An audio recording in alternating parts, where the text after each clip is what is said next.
Hey guys, welcome back to Growing with Simon, and today we're going to talk microgreens. So we completely converted our garage into the grow space.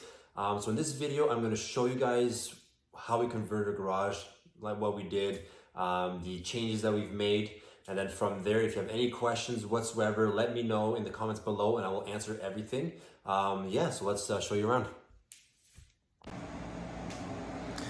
All right, so we'll start in this corner here, and here's our dehumidifier. Eventually, as we grow, I will get a bigger commercial one that's overhang.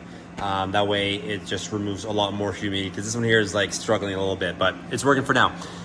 This pipe here goes into the basement. That way I don't have to empty the bucket 2-3 times a day. It does go in the sink that we have down there, and then it just goes outside. We do have our garden hose here, hot and cold. I'm not currently using the hot, but the cold is being used for our automatic watering system. This here is used for soaking the seeds for the peas and the sunflowers. So I do the peas, let's say late morning, and I do the sunflowers in the late afternoon. I'm not at the farm at that time, so I just do everything automatic. Here I have my triple sink, which is very nice. That way you can clean, rinse here, sanitize in this one here, rinse it off here, let it dry here, or you just throw it in the rack. So it makes cleaning a lot easier. Here I have my 5-gallon pails. This is to to soak my peas and my sunflower.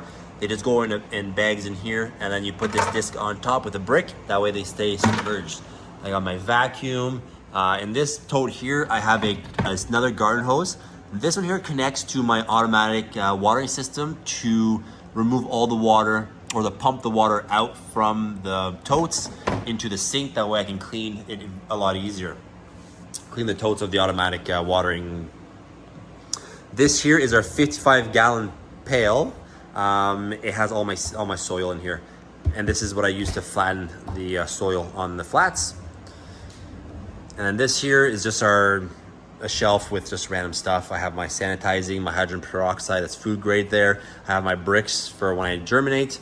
This rack here is the only rack that I have right now. We're probably gonna get a second one. This is where I put all of my the flats when they germinate at the bottom here. So like half of this is dirty, this side is clean. So that's why I want a second rack. That way one's dirty, one's clean. This here is something that we are working on for our high tunnel outside.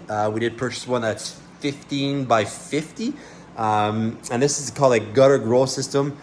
It's just gravity fed water goes into this pipe here, and it just, you just grow cucumbers, tomatoes, and peppers hydroponically, which is great. I will make a separate video for that once we get it installed in the high tunnel. Over here, we do have a second dehumidifier. This one only goes on Wednesdays because we harvest on Thursday. I want it to be extra dry in here. That way our flats, they don't have water on the microgreens. That way the microgreens are nice and dry. It makes harvesting a lot easier, and they stay a lot fresher longer. These here are our bags. These are what we use to deliver at our client's house. It is insulated, and we are obviously reusable, which is nice. We try to go with zero waste company. It's only when we have to, we'll use the disposable clamshells, but most of the time everything's reusable. Fan number 1, and then my air conditioner. It's not on right now because we are in the winter time, so it's not needed. Nice little table on wheels. It's nice just to move things around the farm here. Here is my table, and the reason why I call it my table because we do have the 40-inch legs. So the table is nice and high because I am 6'5", so it just makes that harvesting a lot easier for me. And this tote here, we do have the very few disposable containers that we use. This is just for like the odd time I get somebody who calls me for like a one-time order. I don't advertise that, so it's really just like an odd thing. I may get it like once a month. So I got my shelves here for radio and reusable containers. These bigger ones are for the restaurants. What else do I have here? Oh yeah, these are my seeds. I got a fridge with my printer on top and my scales right here. We have a second table. This is a regular height 36-inch. That's more or less for when my wife helps me to harvest. She gets the smaller one, she's a little bit shorter. And then we have here is, these are our reusable containers. And this is our reusable lids. So we do have the clamp system for the lids. That way they stay fresher longer. So they aren't labeled right now, but eventually I want to make a label on these that just says, you know, name of our farm, the 4 varieties that we have, and then we just do a checkbox on the one that it is. And then when we get them back, when we clean them, it just erases. That way people know what they are. But right now we're just marking them with a piece of paper, which is a little bit of a waste, but we're working on that. This here is our seeds. It's easy. We only have 4 varieties that we grow, so we only need, you know, to keep 4 seeds. Variety. Here we have our dehydration station. This is something new that I wanted to try.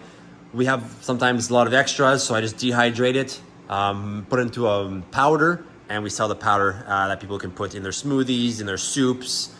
This here is our thermostat. It is the AC Infinity Pro series, and I suggest you get the Pro rather than the regular for one simple reason. You can create a buffer zone. So this is what actually runs my air conditioner, my dehumidifier. So with the buffer, you can have it set, let's say humidity at 53. So once it's higher than that, it'll turn on, and then you can have a buffer. So it will bring the humidity down to, let's say 48, and then it'll turn off, and it won't turn back on until it goes over the 53. That way, your dehumidifier doesn't go on, off every time it goes over 50, or which is traditionally how it would work on the dehumidifier with this setting right here. So it just makes that the motor doesn't go on, off all the time. It just goes on for a long period of time, off for a long period of time, which is nice. Besides that, we do have a fan over here, and we have a fan in the other corner over here to get things circulating. And this is where the magic happens. So these are our racks. So right now we only have 3. So in the previous videos, you probably noticed that I only had 1 light per rack, but I decided to go with 2. So because I decided to go with 2, I'm missing a few lights for the upper racks, but right now we're not busy enough to have this growing full out. We just applied for the grocery stores, so hopefully we can get in.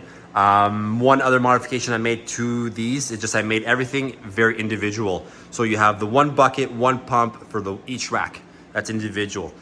The other videos I had those, let's say this one here would feed these 2, and then they had a second pump inside the same container to feed those 2. The problem with that is that I was filling up that bucket every day, and I want to do the least amount of work in here as possible. I want to automate everything, that way I can have my own time. So everything now is very individual, and I fill these bucket once a week, and that's it. So the other hose that I showed you previously, essentially it just hooks up to the pump here, and when we turn on the pump, it just puts all the water in the sink. That way I can clean my buckets nice and easy. Besides that, if you have any questions whatsoever, comment below and do subscribe, because I'm going to do a part series. I'm going to make some more videos on how I germinate, how I harvest, something that's more detailed on these racks. And yeah, so anyways, lots of videos coming out in the future. So do subscribe, comment below. I will answer everything. If you have any questions besides that, let me know. Yeah, and we'll see you in the next one.